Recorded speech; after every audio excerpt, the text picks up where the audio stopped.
Hi everyone, this is Trish Kendall, your host for the Choose and Become interview series. People around the world ask me to share more of my journey to enduring success, more stories, more of my lessons, more of my experiences. There's only so much I can share during an inspirational speech or while facilitating a workshop or even through blogs. So here you go. In these Trish Kendall Speaks episodes, I give you short, impromptu, candid, raw me. Come along with me as I continue my journey to enduring success.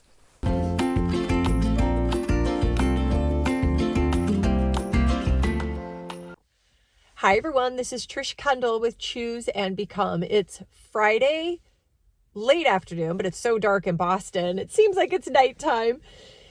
Today, I had lots of meetings today, and one that's sticking with me is I was able to meet with and reconnect with a few of the agents in Boston that represent me for inspirational speaking. And I was talking to one gentleman, and he represents child advocacy groups and nonprofits and domestic violence, etc. And he was just asking me what types of questions do I get from those entities and those organizations at the end of one of my inspirational keynotes. So that's that. And then there is another gentleman who represents corporations, and he finds inspirational speakers for profit corporations. And so he asked the same question: what types of questions do I get in that audience?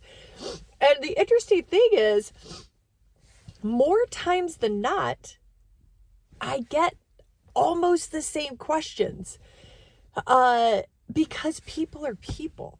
They're human beings. And now, granted, when I am with child advocacy groups or entities that are focused on domestic violence and family crisis, and even prosecutors, DA, and those questions can get deeper and more granular and more, I might say, gritty.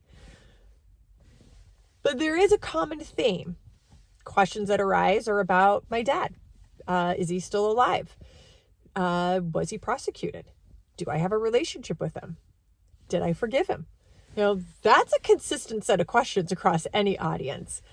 But then also the questions I get, and this is what I was saying to these two gentlemen today, is some of the questions I get are actually people that are reflecting on their lives or the lives of their loved ones. So it's a question to me, but it's really introspective. They're really thinking about their lives. One of the things that's the hardest for me is when somebody says in the audience or later, when they come up to me and say, oh my gosh, you did it. You overcame near suicide. You overcame this terrible drug addiction, but my loved one didn't, or hasn't, or, started down the path of recovery, but then reverted back. And they'll just share with me, their love and care for the loved one. And they want the answer.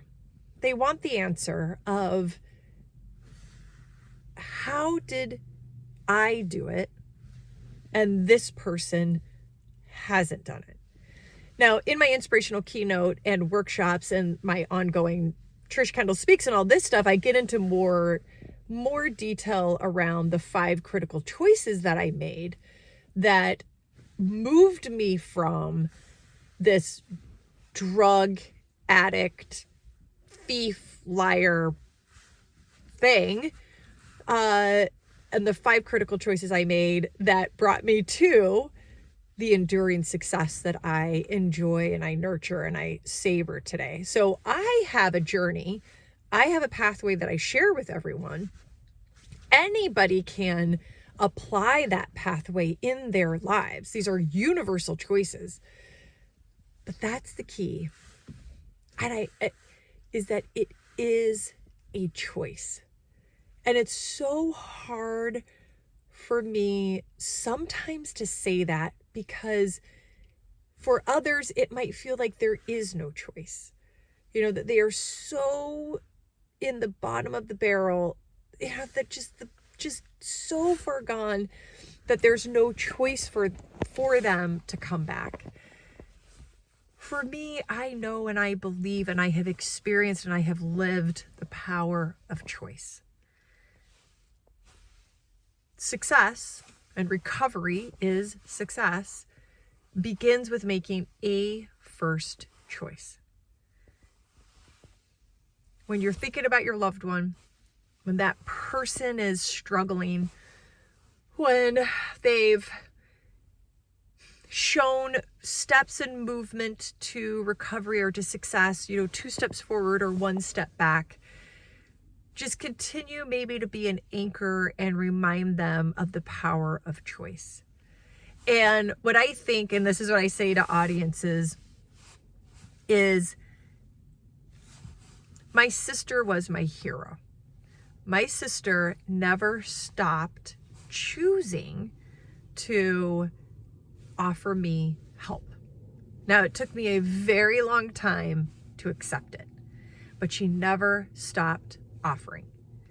And I believe, I don't know that everybody needs a hero. I might suspect each of us in our lives at some point might have or will need a hero. But I know that anyone can be a hero.